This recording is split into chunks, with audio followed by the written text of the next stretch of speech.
नमस्कार दोस्तों, मेरा नाम है गोल्डी तिवारी और आज हम सुनेंगे आनंद यादव जी की जूझ। ये उनकी एक आत्मकथा है। पाठशाला जाने के लिए मन तड़पता था, लेकिन दादा के सामने खड़े होकर यह कहने की हिम्मत नहीं होती थी कि मैं पढ़ने जाऊंगा। डर लगता था कि हड्डी पसली एक कर देगा, इसलिए मैं इस ताक में रहता कि कोई दादा को समझा दे। मुझे इसका विश्वास था कि जन्म भर खेत में काम करते रहने पर भी हाथ कुछ नहीं लगेगा। जो बाबा के समय था, वह दादा के समय नहीं रहा। यह खेती हमें गड्ढे में धकेल रही है। पढ़ जाऊंगा तो नौकरी लग जाएगी, चार पैसे हाथ में रहेंगे। विठोबा आरना की तरह कुछ धंधा कारोबार किया जा सकेगा। अंदर ही अंदर इस तरह के विचार चलते रहते। दिवाली बीत जाने पर महीना भर ईख पेरने का कोल्हू चलाना होता। कोल्हू जरा जल्दी शुरू किया तो दादा की समझ से ईख की अच्छी खासी कीमत मिल जाती। यह उसकी समझ कुछ हद तक ही सही थी। जब चारों ओर कोल्हू चलने लगते तो बाजार में गुड़ की बहुतायत हो जाती और भाव नीचे उतर आते। उस समय नंबर 1 और नंबर 2 का गुड़ बहुत आता और हमारे जैसे खेतों पर ही बनाए गए नंबर 3 के गुड़ को कौन पूछता। बाकी के किसान दूसरे ढंग से विचार करते थे। उनका मत था कि यदि ईख को और कुछ दिन खेत में खड़ी रहने दिया जाए तो गुड़ जरा ज्यादा निकलता है। देर तक खड़ी रहने वाली ईख के रस में पानी की मात्रा कम होती है और रस गाढ़ा हो जाता है, जिसके कारण ज्यादा गुड़ निकलता है। लेकिन दादा की समझ से गुड़ ज्यादा निकलने की अपेक्षा भाव ज्यादा मिलना चाहिए। इसलिए सारे गांव भर में हमारा कोल्हू सबसे पहले शुरू होता था। इसी कारण इस वर्ष भी शुरू हुआ और हम उससे जल्दी निपट गए। आगे के काम में लग गए। सभी जन धूप में लेटे हुए थे। माँ धूप में कंडे थाप रही थी। मैं बाल्टी में पानी भर भर कर उसे दे रहा था। कुछ न कुछ बातचीत भी कर रहे थे। हम दोनों ही थे, इसलिए यह सोचकर की बात माँ से कहनी चाहिए और मैंने अपने पढ़ने की बात छेड़ दी। माँ ने कहा, अब तू ही बता मैं क्या करूं। पढ़ने लिखने की बात की तो वह बरहेला सुअर की तरह गुर्राता है। तुझे मालूम है। माँ के मन में जंगली सुअर बहुत गहराई से बैठा हुआ था। अब मला खेती सभी काम बीत गए हैं। मेरे लिए अब कुछ तो करना नहीं रह गया है। इसलिए कहता हूं तो दत्ताजी राव सरकार से मेरे पढ़ने के बारे में कह। आज ही रात को उनके वहां चलेंगे। मैं चलूंगा तेरे साथ। तू उन्हें सब कुछ समझाकर बता दे, तो वे दादा को ठीक तरह से समझा सकेंगे। ठीक है, चलेंगे। माँ ने हाँ में हाँ तो की, लेकिन अंदर से माँ के स्वर में उदासी थी। मुझे भी मालूम था कि इतना करने पर भी कोई लाभ नहीं होगा, लेकिन वह मेरा मन रखने के लिए जाने को तैयार हो गई। मेरी तड़पन वह समझती थी। 7वीं तक पढ़ाने की उसके मन में तैयारी थी, लेकिन दादा के आगे उसका बस नहीं चलता था। रात को मैं और माँ दत्ताजी राव देसाई के यहाँ गए। माँ ने दीवार के सहारे बैठकर दत्ताजी राव से सब कुछ कह दिया। वे भी इस बात से सहमत हो गए। माँ ने यह भी बताया कि दादा सारे दिन बाजार में रखमाबाई के पास गुजार देता है, खेती के काम में हाथ नहीं लगाता है। माँ ने देसाई को यह विश्वास दिलाया कि दादा को सारे गांव भर आजादी के साथ घूमने को मिलता रहे, इसलिए उसने मेरा पढ़ना बंद कर मुझे खेती में जोत दिया है। यह सुनते ही देसाई दादा चिढ़ गए और बोले, आने दे अब उसे, मैं उसे सुनाता हूँ कि नहीं अच्छी तरह देख। उठते उठते मैंने भी दत्ताजी राव से कहा, अब जनवरी का महीना है, अब परीक्षा नजदीक आ गई है। मैं यदि अभी भी कक्षा में जाकर बैठ गया और पढ़ाई की दोहराई कर ली तो 2 महीने में 5वीं की सारी तैयारी हो जाएगी और मैं परीक्षा में पास हो जाऊंगा। इस तरह मेरा साल बच जाएगा। अब खेती में ऐसा कुछ काम नहीं है। मेरा पहले से ही एक वर्ष बेकार चला गया है। ठीक है, ठीक है। अब तुम दोनों अपने घर जाओ। जब वो आ जाएगा तो मेरे पास भेज देना और उसके पीछे से घड़ी भर बाद में तुम भी आ जाना रे छोरा। जी, कहकर हम खड़े हुए। उठते-उठते हमने यह भी कहा कि हमने यहाँ आकर ये सभी बातें कही हैं, यह मत बता देना, नहीं तो हम दोनों की खैर नहीं। माँ अकेली साग-भाजी देने आई थी, यह बता देंगे तो अच्छा रहेगा। ठीक है, मुझे जो करना है मैं करूँगा। देख, उसके सामने ही तुझसे कुछ पूछूँगा, तो निडर होकर साफ-साफ उत्तर देना, डरना मत। नहीं जी। मैं माँ के साथ लौट आया। 1 घंटा रात बीते दादा घर पर आया। मैं घर पे ही था। आते ही माँ ने दादा से कहा, साग भाजी देने देसाई सरकार के यहाँ गई थी तो उन्होंने कहा कि बहुत दिनों से तेरा मालिक नहीं दिखाई दिया। खेत से आ जाने पर जरा इधर भेज देना। कुछ काम वाम था। दादा ने अधीरता से पूछा। मुझे तो कुछ बताया नहीं उन्होंने। तो मैं ही हो आता हूँ, तब तक तू रोटियां सेक ले। गणपा आए तो उसे खेतों पर भेज देना पहले ही। दादा तुरंत उठ खड़ा हुआ। देसाई के बाड़े का बुलावा दादा के लिए सम्मान की बात थी। आधा घंटा बीतने पर माँ ने मुझसे कहा कि तू अब जा, कहना जीम ने बुलाया है। अच्छा। मैं पहुंचा तो सरकार मेरी राह देख रहे थे। क्यों आए रे छोरे? दादा को बुलाने आया हूँ, अभी खाना नहीं खाया है। बैठ बैठ थोड़ी देर, अभी तो आया है वो मेरे पास। जी। मैं बैठ गया। धीरे धीरे दत्ताजी राव पूछने लगे, कौन सी में पढ़ता है रे तू? जी, 5वीं में था, किंतु अब नहीं जाता हूँ। क्यों रे? दादा ने मना कर दिया है, खेतों में पानी लगाने वाला कोई नहीं है। क्यों रत्नाप्पा? हाँ जी। फिर तू क्या करता है? सरकार ने दादा से जिरह करना शुरू किया तो सारा इतिहास बाहर निकल आया। सरकार ने दादा पर खूब गुस्सा किया। उन्होंने दादा की खूब हजामत बनाई। देसाई के मला खेत छोड़ देने के बाद दादा का ध्यान किसी तरफ काम में नहीं लग रहा था। मन लगाकर वो खेत में श्रम नहीं करता है, फसल में लागत नहीं लगाता है, लुगाई और बच्चों को काम में जोतकर किस तरह खुद गांव भर में खुले सांड की तरह घूमता है और अपनी मस्ती के लिए किस तरह छोरा के जीवन की बलि चढ़ा रहा है, यह सब उन्होंने सुनाया। दादा के हरेक तर्क को दत्ताजी राव ने काट दिया और मुझसे कहा, सवेरे से तू पाठशाला जाता रहे, कुछ भी हो पूरी फीस भर दे उस मास्टर की, और मन लगाकर पढ़ाई कर और किसी भी तरह साल नहीं मारा जाए, इसका ध्यान रखना। यदि इसने तुझे पढ़ने नहीं भेजा तो सीधा चला आ इधर। सुबह शाम जो हो सके वह काम कर यहाँ और पाठशाला जाते रहना। मैं पढ़ाऊंगा तुझे। इसके पास जरा ज्यादा बच्चे हो गए हैं, इसलिए तुम्हारे साथ कुत्तों की तरह बर्ताव करता है। मैंने कब मना किया है जी? इसको जरा गलत सलत आदत पड़ गई थी, इसलिए पाठशाला से निकालकर जरा नजरों के सामने रख लिया है। कैसी आदतें? चाहे जैसी, यहाँ वहाँ कुछ भी करता है, कभी कंडे बेचता है, कभी चारा बेचता है, सिनेमा देखता है, कभी खेलने जाता है। खेती और घर के काम में इसका बिल्कुल ध्यान नहीं है। दादा ने मेरे ऊपर अचानक हल्ला बोल दिया। क्यों रे छोकरे? नहीं जी, कभी एक बार मेले में पटाकर पैसे लगा दिए थे। दादा तो कभी भी सिनेमा के लिए पैसे नहीं देते हैं, इसलिए खेत पर गोबर बीन बीन कर माँ से कंडे थपवा लिए थे और उन्हें बेचकर ही कपड़े भी बनवाए थे। उसी समय एक बार सिनेमा भी गया था। मैंने भी झूठ सच मिलाकर ठोक दिया। अब यह सब बंद कर और सिर्फ पढ़ाई में मन लगा। ना पास नहीं हुआ है कभी? नहीं जी, पाठशाला जाना ही बंद कर दिया, इसलिए परीक्षा में बैठा ही नहीं। अच्छा अच्छा। अब तू घर जा और सवेरे से पाठशाला जाने लग। जी। मैं उठ खड़ा हुआ। बाहर निकलते निकलते मैंने सुना, अरे बच्चे की जात है, एक आध वक्त सिनेमा चला गया तो क्या हुआ, एक आध बार खेलने में लग गया तो क्या हुआ, इस बात पर उसका पढ़ना लिखना बंद कर देना ठीक है क्या? जी, आप कहते हैं तो मैं उसे भेज दूंगा कल से। देखते हैं एक आध वर्ष में कुछ सुधार हो जाए तो। दादा ने मन मारकर कहा। इस समय उनका कोई बस नहीं चला था। खाना खाते खाते दादा ने मुझसे वचन ले लिया। पाठशाला 11 बजे होती है, दिन निकलते ही खेत पर हाजिर हो जाना चाहिए। 11 बजे तक पानी लगाना चाहिए। खेत पर से सीधे पाठशाला पहुंचना। सवेरे आते ही पढ़ने का बस्ता घर से ले आना। छुट्टी होते ही घर में बस्ता रखकर सीधे खेत पर आकर घंटा भर ढोर चलाना, और कभी खेतों में ज्यादा काम हुआ तो पाठशाला में गैर हाजिरी लगाना। समझे? मंजूर है क्या? हाँ। खेत में काम होगा तो गैर हाजिरी रहना ही चाहिए। मैं ऐसे बोल रहा था मानो मुझे सारी बातें मंजूर हैं। मन आनंद से उमड़ रहा था। हाँ, इतना मंजूर हो तो पाठशाला जाना, नहीं तो यह पढ़ना लिखना किस काम का? मैं सवेरे शाम खेतों पर आता रहूंगा ना? नहीं। हाँ, यदि नहीं आया किसी दिन तो देख, गांव में जहां मिलेगा वहीं कुचलता हूँ कि नहीं तुझे।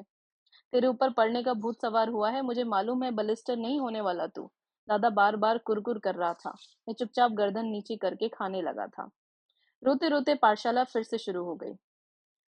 गर्मी, सर्दी, हवा, पानी, वर्षा, भूख, प्यास आदि का कुछ भी ख्याल न करते हुए खेती के काम की चक्की में 11 से 5 तक पिसते रहने से छुटकारा मिल गया था। उस चक्की की अपेक्षा मास्टर की छड़ी की मार अच्छी लगती थी। उसे मैं मजे से सहन कर लेता था। दोपहरी भर की कड़क धूप का समय पाठशाला की छाया में व्यतीत हो रहा था।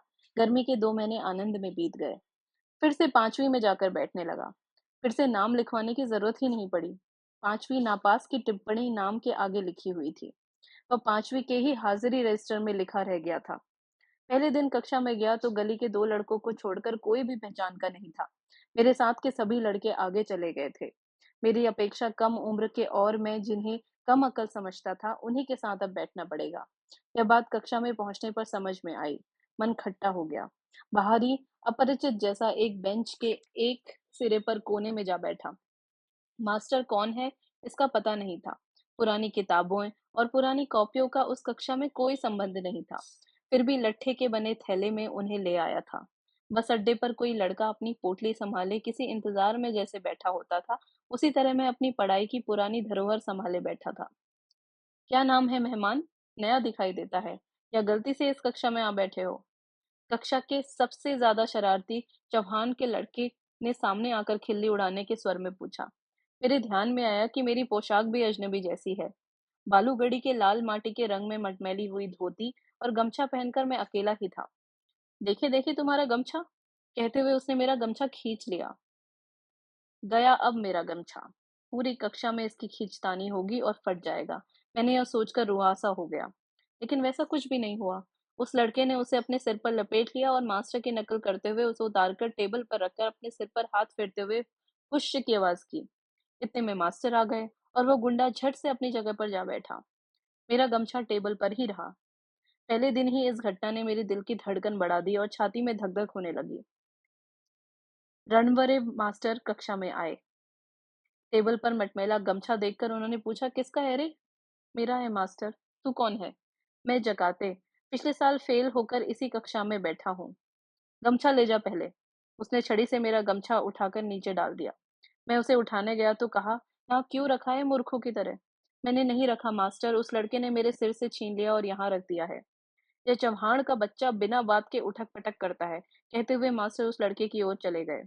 मास्टर ने मेरे बारे में और भी पूछताछ की और वामन पंडित की कविता पढ़ाने लगे।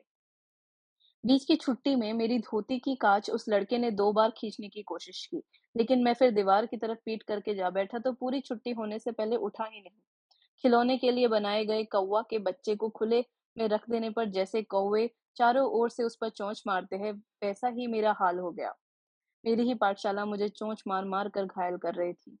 घर जाते समय सोच रहा था कि लड़के मेरी खिल्ली उड़ाते हैं, धोती खींचते हैं, गमछा खींचते हैं, तो इस तरह कैसे निभाह होगा। नहीं जाऊंगा ऐसी पाठशाला। इससे तो अपना खेत ही अच्छा है। चुपचाप काम करते रहो। गली के 2 ही लड़के हैं कक्षा में, वे भी मुझसे भी कमजोर हैं, वे क्या मदद करेंगे? मन उदास हो गया। चौथी से 5वीं तक पाठशाला अपनी लगती थी, लेकिन अब वो एकदम पराई पराई सी लगने लगी। वहां अपना कोई नहीं है।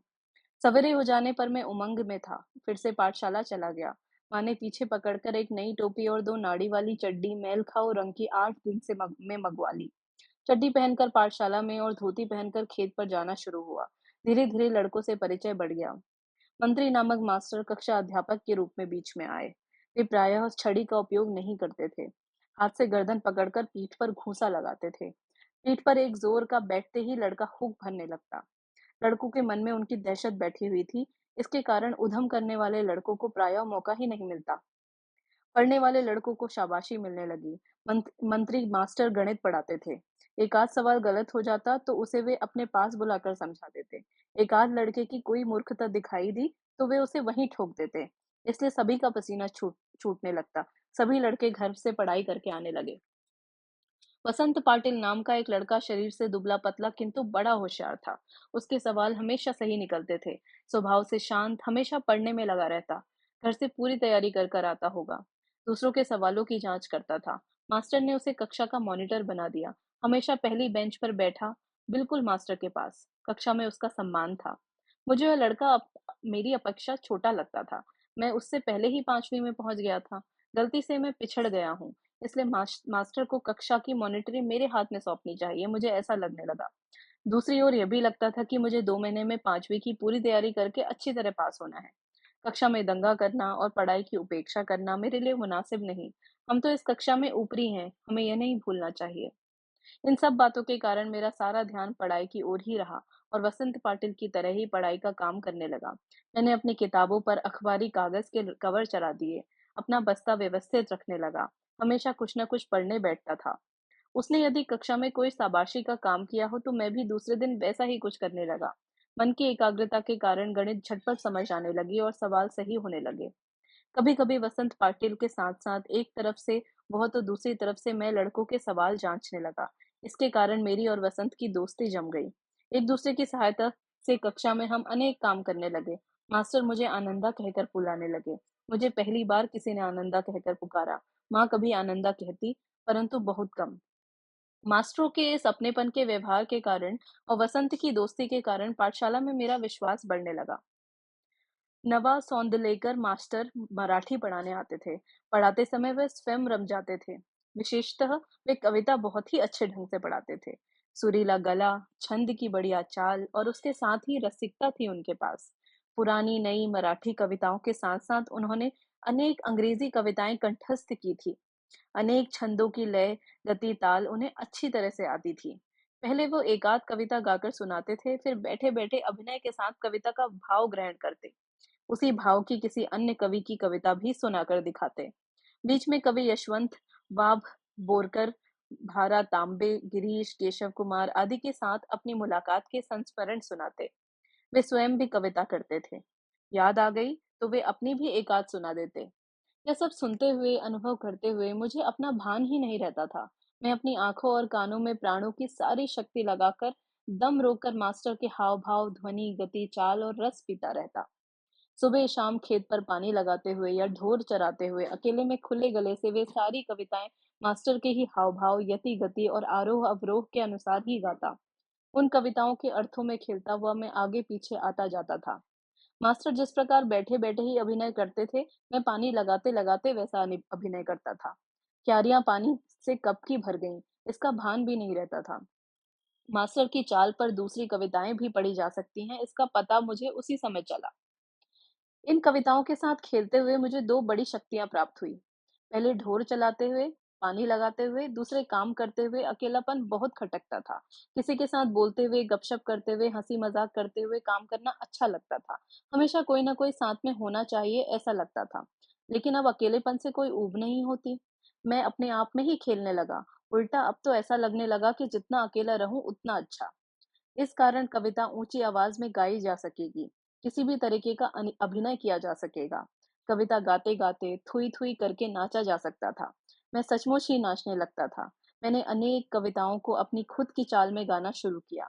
अनंत काणेकर की कविता, जिसकी पहली पंक्ति इस प्रकार है: चाँद रात पसरिते पांढरी गाया धरणीवरी, को मैंने मास्टर की चाल से अलग अपनी चाल में बिठाकर गाई।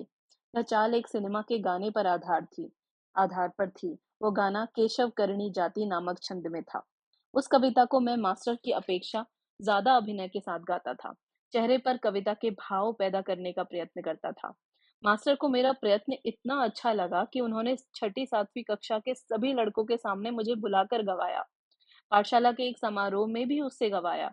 इसके कारण मुझे लगा कि मेरे कुछ नए पंख निकल आए हैं।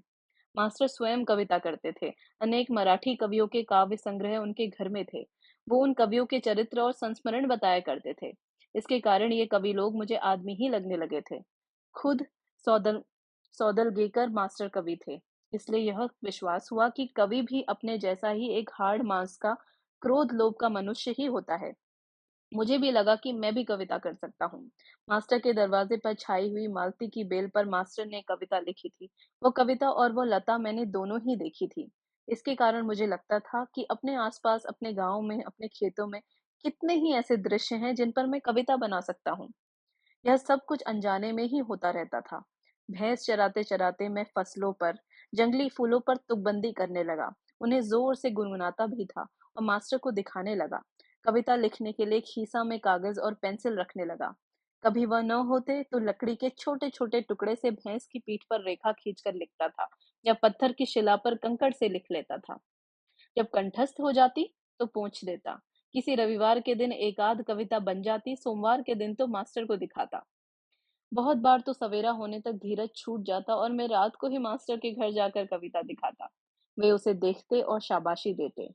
और फिर कभी-कभी तो कविता के शास्त्र पर ही एक पूरी महफिल हो जाती। बोलते-बोलते मास्टर बताते, कवि की भाषा कैसी होनी चाहिए, संस्कृत भाषा का उपयोग कविता के लिए किस तरह होता है, छंद की जाति कैसे पहचानें, उसका लय क्रम कैसे देखें, अलंकारों में सूक्ष्म बातें कैसी होती हैं, अलंकारों का भी एक शास्त्र होता है, कवि को शुद्ध लेखन करना क्यों जरूरी है, शुद्ध लेखन के नियम क्या हैं, आदि अनेक विषयों पे वे सहज बातें बताते रहते। मुझे उनके प्रति अपनापना में अनुभव होता। मैं उन्हें पुस्तक वे मुझे पुस्तक देते, अलग-अलग प्रकार के कविता संग्रह देते। उन्होंने कई नई तरह की कविता सुनाई तो लगा मैं इस ढर्रे पर कविता बनाऊँ। फिर तो सारे दिन उस दिशा में मेरी कोशिश चलती। इन बातों से मैं सौंदलेगर मास्टर के बहुत नज़दीक पहुँच गया और जाने-अनजाने मेरी मराठी भाषा सुधरने लगी। उसे लिखते समय मैं बहुत सचेत रहने लगा। अलंकार, छंद, लय आदि को सूक्ष्मता से देखने लगा। शब्दों का नशा चढ़ने लगा और ऐसा लगने लगा कि मन में कोई मधुर बाजा बजता रहता है। तो ये थी आत्मकथा जूझ आनंद यादव जी की और मेरा नाम है गोल्डी तिवारी। धन्यवाद।